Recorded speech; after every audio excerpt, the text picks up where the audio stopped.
இப்போ கே அப்படின்னு ஆரம்பிக்கிற பேர்ல வந்து என்ன மாதிரியான விஷயங்கள் அவங்களுக்கு வாழ்க்கையில நடக்க போகுது? இந்த கேங்கிற எழுத்து எப்படின்னு கேட்டிங்கனாக்க உழைச்சு ஓடா போனாங்கன்னு சொல்லுவாங்க பார்த்தீங்களா, அந்த மாதிரியான ஒரு கேரக்டர் தான் இந்த கே எழுத்துக்கு இருக்குது. இந்த எதிர்பார்ப்பும் இல்லாமல் நம்ம வேலை பார்க்க வந்துட்டோம், நல்லபடியாக வேலை பார்த்து கொடுப்போம்னு உண்மையாக உழைச்சாலும் கூட அவங்களுக்கு அடிகளும் பேரிடிகளும் நிச்சயமாக கிடைக்கும். இப்போ நல்லது செய்கிறவங்களுக்கு கெட்ட பேர் ஏற்படும் போது பொதுநலன் பெருகும். கெட்டது செஞ்சுட்டு நல்ல பேர் வாங்குறாங்கன்னா மிரட்டி வாங்குறாங்கன்னு தான் அர்த்தம். 2, 11, 21, 20, 21 பிறக்கிறவங்களுக்கு உடலில் வியாதிகளை ஏற்படுத்தும். 3, 12, 21, 30 பிறக்கிறவங்களுக்கு நல்ல உயர்வு கிடைக்கும். ஸோ அப்படி பார்க்கும்போது 9 நம்பர்களில் 2 நம்பருக்கு மட்டும்தான் இது அனுகூல பலன்களை கொடுக்கறதுனால, இந்த கேங்கிற எழுத்து தாய்மைத்தன்மை கொண்ட எழுத்துக்கிறதுனால இவங்களை பொறுத்த வரைக்கும் அடுத்தவங்களுக்கு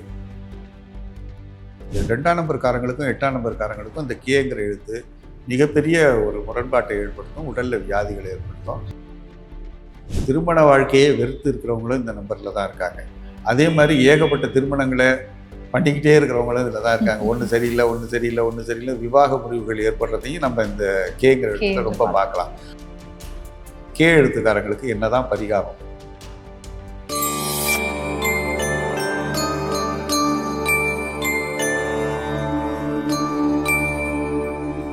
வணக்கம் சார். வணக்கம். வாங்கம்மா, வாழ்க. சொல்லுங்க சார். இதுக்கு முன்னாடி நம்ம கே அப்படிங்கிற ஒரு விஷயத்த பத்தி ஆல்ரெடி டெம்பிள் எக்ஸ்பிரஸ்ல நீங்க ஒரு வீடியோ போட்டிருந்தீங்க. அதுல பாத்தீங்கன்னா நம்மளோட வியூவர்ஸ் எல்லாருமே வந்து நிறைய கமெண்ட்ஸ் பண்ணியிருந்தாங்க. நிறைய பேருக்கு ரொம்ப யூஸ்ஃபுல்லா இருந்துச்சு. அண்ட் சில பேர் வந்து ஒரு சில விஷயங்கள்லாம் கேள்வி எல்லாம் கேட்டிருக்காங்க. அந்த கேள்வி தான் நான் இப்போ ஒன்னொன்னா உங்ககிட்ட கேட்க போறேன். இப்போ கே அப்படின்னு ஆரம்பிக்கிற பேர்ல வந்து என்ன மாதிரியான விஷயங்கள் அவங்களுக்கு வாழ்க்கையில நடக்க போகுது, அவங்களோட பாசிட்டிவ் என்ன, அவங்களோட நெகட்டிவ் எப்படி இருக்க போகுது, அதை எப்படி தடுக்கலாம், அதை வந்து எப்படி நம்ம கரெக்ட் பண்ணி அவங்களுக்கு ஒரு சக்ஸஸ் கொடுக்க போறோம் அப்படிங்கிற விஷயத்த நீங்க வந்து எங்களுக்கு சொல்லியிருந்தா நல்லா இருக்கும் சார். சரி, பொதுவாக ஆங்கில எழுத்துக்கள் 26ல் ஒரு 4 எழுத்துக்கள் இருக்கு. அது நம்ம படிப்படியாக பார்க்கலாம். முதல் எழுத்தாக நம்ம பார்க்கும்போது இந்த கேங்கிற எழுத்து. இந்த கேங்கிற எழுத்து எப்படின்னு கேட்டிங்கனாக்க உழைச்சு ஓடா போனாங்கன்னு சொல்லுவாங்க பார்த்தீங்களா, அந்த மாதிரியான ஒரு கேரக்டர் தான் இந்த கே எழுத்துக்கு இருக்குது. இயல்புலேயே அந்த கே எழுதுகிறது தாய்மை தன்மையுடையது. அதாவது சந்திரனுடைய ஆதிக்கம் இருக்கிறதுனால தாய்மை தன்மையுடையது, கிரியேட்டிவ் அப்படின்னு சொல்லக்கூடியது. கிரியேஷன்னாலே தாய்மை தான். ஸோ இப்படி இருந்தாலும் கூட ஒரு தாய் வந்து தன்னுடைய குழந்தை என்ன பண்ணாலும் பூரணமான அன்பை செலுத்தும் போது அந்த குழந்தை வந்து வளர்ந்ததுக்கு பிற்பாடு அந்த தாயை எட்டி உதச்சிட்டு போனால் என்ன வேதனை ஏற்படுமோ அந்த மாதிரியான ஒரு தன்மைகள். அப்படி ஏற்பட்டாலும் தம்பி பார்த்து போப்பா, கால் வலிக்க போகுது உனக்கு அப்படின்னு சொல்கிறாங்க இல்லைங்களா. ஸோ அந்த மாதிரியான ஒரு குணநலன்கள் கொண்டவங்களாக தான் இந்த கே இருப்பாங்க. இந்த கே எழுத்து ஆரம்பிக்கிறவங்க எல்லாருமே நீங்கள் கவனித்து பார்த்தீங்கன்னாக்க இவங்க வந்து உழைப்பில் எந்த விதமான ஓட்டையும் விட மாட்டாங்க. நிச்சயமாக நல்ல உழைப்பாளிகளாக இருப்பாங்க. நமக்கு பலாபலன்கள் கிடைக்குது. ஆஃபீஸ் ஒர்க்லேயே கேங்கிற எழுத்து உள்ளவங்களெல்லாம் நீங்கள் பார்த்தீங்கன்னாக்க ஃபைலை வீட்டில் எடுத்துகிட்டு போய் பார்க்குறவங்களா இருப்பாங்க.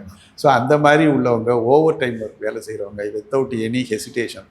ஸோ அந்த மாதிரி உள்ளவங்கள்லாம் எந்த எதிர்பார்ப்பும் இல்லாமல் நம்ம வேலை பார்க்க வந்துட்டோம், நல்லபடியாக வேலை பார்த்து கொடுப்போம்னு உண்மையாக உழைச்சாலும் கூட அவங்களுக்கு அடிகளும் பேரிடிகளும் நிச்சயமாக கிடைக்கும். நிச்சயமாக வந்து ஒரு ஆத்தரைசேஷனுங்கிறது அவங்களுக்கு நிச்சயமாகவே கிடைக்காது. இதுக்கு அதிர்வுகள் என்னென்னு பண்ணோம் அப்படின்னு பார்த்தீங்கன்னா, இந்த கேங்கிற எழுத்து வந்து உண்மையிலே பார்த்தீங்கன்னாக்கா ஒரு முரண்பட்ட தன்மை உடையது. ஒரு நல்லது செஞ்சிங்கன்னா கெட்ட பேர் ஏற்படும், கெட்டது செய்கிறவங்களுக்கு நல்ல பேர் ஏற்படும். இப்போ நல்லது செய்கிறவங்களுக்கு கெட்ட பேர் ஏற்படும் போது பொதுநலன் பெருகும். கெட்டது செஞ்சுட்டு நல்ல பேர் வாங்குறாங்கன்னா மிரட்டி வாங்குறாங்கன்னு தான் அர்த்தம். ஸோ அந்த மாதிரி உள்ள போது அவங்களால சமுதாயத்துக்கு ஒரு கெட்ட பேராக தான் வரும். ஸோ இவங்களை பொறுத்த வரைக்குமா இந்த எண் வரிசையில் 9 எண்கள் இருக்கும்போது இது 3 எண்காரர்களுக்கும் 9 எண்காரர்களுக்கும் மட்டும்தான் நல்லது செய்யும். நல்லா ஞாபகம் வச்சுங்க. ஏனைய எண்காரர்கள் 1ஆம் நம்பர்காரங்களுக்கு வேஸ்டேஜ் ஆஃப் எனர்ஜி, எவ்வளோ வேலை செஞ்சாலும் அந்த எனர்ஜி வந்து சேவிங்ஸ் ஆகாது. 2ஆம் நம்பர்காரங்களுக்கு 2, 11, 21, 20, 21 பிறக்கிறவங்களுக்கு உடலில் வியாதிகளை ஏற்படுத்தும். 3, 12, 21, 30 பிறக்கிறவங்களுக்கு நல்ல உயர்வு கிடைக்கும். 4, 13, 22, 32 பிறக்கிறவங்களுக்கு வேஸ்டேஜ் ஆஃப் எனர்ஜி, உடல் உபாதைகளை ஏற்படுத்தும். 5, 14, 23 பிறக்கிறவங்களுக்கு அவங்களுக்கு கெட்ட பெயர்கள் ஏற்படுத்தக்கூடிய ஒரு கேரக்டரைசேஷனை உருவாக்கி விட்டுரும். அதே போல் பார்த்தீங்கன்னாக்கா 6, 15, 24க்கு வாழ்க்கையில் வந்து ஒரு தோல் நோயை ஏற்படுத்தக்கூடிய வாய்ப்புகளை ஏற்படுத்திடும். அதுக்கடுத்து 7, 16, 25 பிறக்கிறவங்களுக்கு யூரினரி ப்ராப்ளம்ஸ், கிட்னி ப்ராப்ளம்ஸ், இந்த மாதிரியான பிரச்சனைகளை, வாழ்க்கை துணையை இழக்கக்கூடியது, பிரியக்கூடிய சூழ்நிலைகளை ஏற்படுத்தும். 8, 17, 26 காரங்களுக்கு உடம்புல வயிற்றில் குறிப்பாக மிகப்பெரிய ஆப்ரேஷன்களுக்கெல்லாம் நடத்தக்கூடிய இதுகளை ஏற்படுத்தி வரும். அதே நேரத்தில் 9, 18, 27 இருக்கிறவங்களுக்கு மிகப்பெரிய வெற்றியை இந்த நம்பர் கொடுப்போம், இந்த எழுத்து கொடுப்போம். ஸோ அப்படி பார்க்கும்போது 9 நம்பர்களில் 2 நம்பருக்கு மட்டும்தான் இது அனுகூல பலன்களை கொடுக்கறதுனால 7 நம்பர்காரங்களுக்கு எதிரி பலன்கள்னால் சாதாரண பலன்கள் கிடையாது, ரொம்ப எக்ஸ்ட்ரீமெண்டான ஒரு பலன்களை தான் கொடுக்கும். வாழ்க்கையிலே மிகப்பெரிய விரக்திய நிலையை தான் கொடுக்கும். ஸோ இந்த மாதிரி உள்ளவங்களுக்கு என்ன பரிகாரம் அப்படின்னுங்கிறத நம்ம பார்ப்போம். இப்படி நம்ம வச்சாச்சு, மாற்றவே முடியாது. வைக்கிறப்பே நம்ம சரியாக வச்சுருந்தோம்னா பரவாயில்ல, வைக்கிறதுக்கு முன்னாடி வச்சாச்சு என்ன பண்ணுறது, இக்கட்டில் மாட்டின மாதிரி எனக்கு செலவே இல்லாத ஒரு பரிகாரம் சொல்லுங்கள் அப்படின்னு சொல்லும்போது நான் இவங்களுக்கு சொல்லக்கூடியது என்னன்னு கேட்டிங்கன்னா, காலிங் நேம்னு ஒன்று இருக்குது, கூப்பிட்ற பேர்.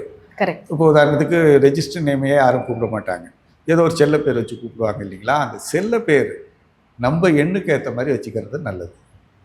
உதாரணத்துக்கு இப்போ 3ஆம் நம்பரில் பிறந்திருக்காங்க, இப்போ வேறு எழுத்துக்களில் பேர் வச்சுருக்காங்க, வேறு ஏதோ ஒரு எழுத்துக்களில் பேர் வச்சுருக்காங்க அப்படின்னு வச்சிங்களேன்.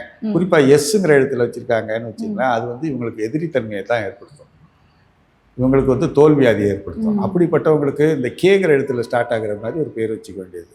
கண்ணா அப்படின்னு சொல்லி கூப்பிட்டுக்கலாம், கிருஷ்ணான்னு கூப்பிட்டுக்கலாம். ஏதோ பெண்ணாக இருந்ததுனாக்க கண்ணே அப்படின்னு கூப்பிட்டுக்கலாம். ஏதோ வீட்டில் இருக்கவங்க அப்பா அம்மா கூப்பிட்றது சொல்கிறேன். ஸோ இந்த மாதிரி கூப்பிட்டாக்கிட்டாங்கனாக்கா இந்த பேர் வந்து அவங்களுக்கு ஒரு நல்ல வைப்ரேஷன்ஸ் ஏற்படுத்தி பெரிய இக்கட்டிலேருந்து வெளிப்படுத்தி கொண்டு வந்துடும். அவங்களோட செல்ல பேர் இதுதான்.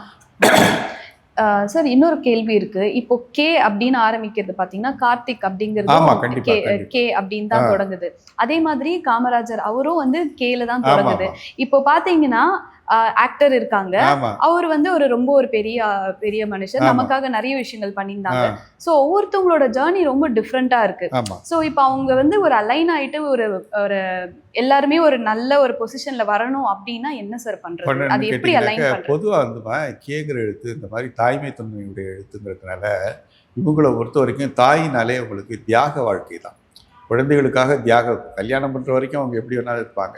கல்யாணம் ஆகி குழந்தை பேருன்னு ஆயிடுச்சுன்னா அந்த வாழ்க்கையினுடைய அவங்களுடைய மீதி இருக்கிற நாட்கள் எல்லாமே எதற்காக அவங்க வாழ்கிறாங்கன்னா, தன்னுடைய குழந்தையை பாதுகாப்பாக வளர்த்து இந்த சமுதாயத்தில் ஒரு நல்ல தன்மைக்கு கொண்டுட்டு வரதுக்கு தான். தன்னுடைய உழைப்புகள் எல்லாத்தையுமே வந்து ஒரு சர்வேல நீங்கள் பார்த்தீங்கன்னாக்க குழந்தைகளுக்காக தியாகம் பண்ணக்கூடிய பெற்றோர்கள் வந்து இந்தியாவில் தான் ரொம்ப அதிகமாக இருக்காங்க. ஏன்னா வேறு எந்த நாட்டிலையும் இருக்கக்கூடிய வாய்ப்புகள் குறைவு தான். ஸோ அந்த மாதிரி வந்து இந்த கேங்கிற எழுத்து தாய்மைத்தன்மை கொண்ட எழுத்துக்கிறதுனால இவங்களை பொறுத்த வரைக்கும் அடுத்தவங்களுக்கு உதவிகரமாக இருந்தாங்கன்னா தான் இவங்க வாழ்க்கை ஓரளவு சிறக்கும். அடுத்தவங்களுக்கு ஏதோ ஒரு விதத்தில் உதவிகரமாக இருக்கணும். அப்படி உதவிகரம்ங்கிறது ரொம்ப வந்து பண விஷயங்களில் நான் சொல்லலை, ஒரு வார்த்தை ரீதியாக ஒரு வார்த்தையாகட்டும், ஒரு சிரிப்பாகட்டும், ஒரு சின்ன உதவியாகட்டும், சின்ன உதவி ஒரு பொருளை எடுத்து கையில் கொடுக்குற மாதிரியான இந்த மாதிரியான உதவிகளை இவங்க செஞ்சுட்டு வந்தாங்கன்னாக்க இவங்களுடைய வாழ்க்கை சிறக்கும். சூப்பர். ஸோ இதுக்கு முன்னாடி பண்ணவங்களை பற்றி தெரியல, பட் இதை பார்த்து நிறைய பேர் வந்து கண்டிப்பாக பண்ணுவாங்க அப்படின்றது தான் நான் நினைக்கிறேன். குறிப்பாக வந்துமா 2ஆம் நம்பர்காரங்களுக்கும் 8ஆம் நம்பர்காரங்களுக்கும் இந்த கேங்கிற எழுத்து மிகப்பெரிய ஒரு முரண்பாட்டை ஏற்படுத்தும், உடலில் வியாதிகளை ஏற்படுத்தும். ஸோ அவங்கள பொறுத்த வரைக்கும் வேற ஒரு பேரில் வச்சு அழைச்சிக்கிறது ரொம்ப நல்லது. வேற ஒரு பேர் நல்ல ஒரு வேலை தெரிஞ்சதுன்னா, இப்போ சில பேர் தொழில் பண்ணும்போது நம்ம அங்கே போக வேண்டிய சுச்சுவேஷன் வரும் தான். ஸோ அப்போ வந்து பேரை மாற்றி இந்த மாதிரி அழைக்கிறது ரொம்ப நல்லது. சூப்பர். ஸோ கண்டிப்பாக வந்து நீங்கள் சொல்கிறத வந்து மாற்றினாலே போதும், அவங்களுக்கு ஒரு மாற்றத்தை ஏற்படும். அதிர்வலைகள் தான் நம்ம எல்லாமே வைப்ரேஷன்ஸ் தானே, அந்த வைப்ரேஷன்ஸ் மாறிடுச்சுன்னா உங்களுக்கு மாற்றங்கள் உருவாயிடும். சார் கேல பேர் ஆரம்பிக்கிறது இல்லையா, அவங்களுக்கு வந்து ஸ்ட்ரகிள் பார்ட் அப்படின்னு ஒன்று இருக்கும் இல்லையா, அது எப்போ சார் நடக்கும்? ஸ்ட்ரகிள் பார்ட் அப்படிங்கிற போது இந்த கேங்கிற எழுத்துக்குமா இவங்களை பொறுத்த வரைக்கும் திருமணங்கள், அதாவது திருமணம் செய்கிறாங்க பார்த்தீங்களா, திருமணம் செய்யும்போது ஜோடி பொருத்தம் அப்படின்னு சொல்கிற ஒரு பொருத்தம் ஒன்று இருக்குது. இவங்களை கல்யாணம் பண்ணும்போது இவங்களுக்கு திருமண வாழ்க்கைங்கிறது மிகப்பெரிய சிறப்பு தருமா அப்படின்னா என்னால் பதில் சொல்ல முடியலை. ஏன்னா சிறப்பு அவ்வளோ தூரம் கிடைக்காதுங்கிறது தான் என்னுடைய கருத்து. ஸோ இவங்களை பொறுத்த வரைக்கும் இவங்க என்ன பண்ணுவாங்கன்னு கேட்டிங்கனாக்க, ஒன்று திருமண வாழ்க்கையை வெறுத்து இருக்கிறவங்களும் இந்த நம்பரில் தான் இருக்காங்க. அதே மாதிரி ஏகப்பட்ட திருமணங்களை பண்ணிக்கிட்டே இருக்கிறவங்களும் இதில் தான் இருக்காங்க. ஒன்று சரியில்லை விவாக முறிவுகள் ஏற்படுறதையும் நம்ம இந்த கேங்கிற இடத்துல ரொம்ப பார்க்கலாம். அப்படியே இணைந்து வாழ்ந்தாலும் கூட விதியமைப்பு என்ன செய்யுது, நான் நிறைய பேரை பார்த்துருக்கேன், ஏதோ ஒரு காரணத்தினால ஒரு நோயின் காரணமாக 2 பேரையும் வந்து யாரோ ஒருத்தர் வந்து பிரிகிற லெவலுக்கு மறைவை ஏற்படுத்தக்கூடிய சூழலையும் நான் பார்த்துருக்கேன். ஸோ இந்த மாதிரியெல்லாம் இருந்ததுன்னா இதற்கு தீர்வு என்ன, இந்த கே எழுத்துக்காரங்களுக்கு என்ன தான் பரிகாரம் அப்படின்னு நம்ம பார்க்கும்போது, பூரணமான ஒரு பரிகாரம் ஒன்று கண்டிப்பாக இருக்குது. என்னன்னு கேட்டிங்கனாக்கா, கடவுள் வந்து எப்போவுமே வந்து ஒரு பரிகாரத்தோடு தான் ஒரு வியாதியையும் படைக்கிறார். ஸோ அது இல்லாமல் எதுவும் கிடையாது. ஸோ அந்த பரிகாரம்ங்கிறது என்னன்னு கேட்டிங்கனாக்கா, அது ஒரு செலவில்லாத பரிகாரம் தான். அது என்னன்னு கேட்டிங்கனாக்கா, லைஃப்பில் வந்து ஒரு சேஞ்ச் கொடுக்கக்கூடிய பரிகாரம். என்னன்னு கேட்டிங்கன்னா, வல்லாரை கீரைன்னு நம்ம கேள்விப்பட்டிருப்போம். இந்த வல்லாரை கீரைங்கிறது சாதாரண விஷயம் கிடையாது. பொதுவாக வந்து இந்த கீரைகள் எல்லாம் நீங்கள் பார்த்தீங்கன்னா, ரோட்டோரத்தில் ஒரு வயசான அம்மா கீழே போட்டுக்கிட்டு உட்காந்து தலையை சொரிச்சிக்கிட்டு உட்காந்துருப்பாங்க. 10 ரூபா கட்டு, 15 ரூபா கட்டு, 20 ரூபா கட்டாக தான் இருக்கும் அது. பட்டு வந்து பார்த்தீங்கன்னா, காலில் அணிகிற செருப்பெல்லாம் பார்த்தீங்கன்னா ஏசியில் வந்து டிஸ்பிளே பண்ணியிருப்பாங்க. ஆனால் இந்த கீரை வந்து எவ்வளோ பெரிய விஷயங்களை, நல்ல விஷயங்களை ஏற்படுத்தக்கூடியது. ஏதோ ரோட்டோரத்தில் ஏதோ ஒரு இதில் கிடக்கும் அது பாட்டுக்கு.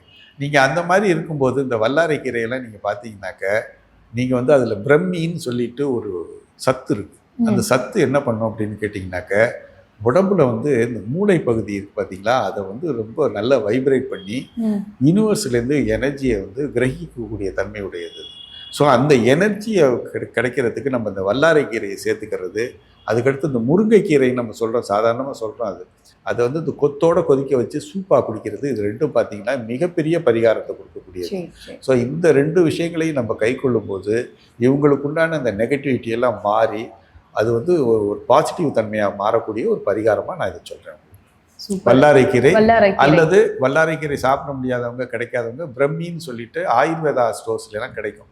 ஸோ கேப்சூலா கூட கிடைக்குது. அதை வாங்கி சாப்பிட்டு அது வாங்கி ஒரு நாளைக்கு ஒன்று அந்த மாதிரி எடுத்துக்கலாம். அது உடம்புக்கும் ரொம்ப நல்லது, யோக பலத்துக்கும் ரொம்ப நல்லது. கரெக்ட். ரொம்ப அழகா சொல்லியிருந்தீங்க. அவங்களோட ஸ்ட்ரகிளும் சொல்லியிருந்தீங்க, அதுக்கான பரிகாரமும் சொல்லியிருந்தீங்க. எளிமையான பரிகாரம் இல்லை. ஆமா, இது எல்லாராலையும் வந்து கண்டிப்பா பண்ண முடியும். ஸோ மேற்கொண்டு அடுத்து வர எபிசோட்ஸ்ல அடுத்த லெட்டர்ஸ் பார்க்கலாம். Thank you so much sir. வணக்கம்மா, வாழ்க வளமுடன்.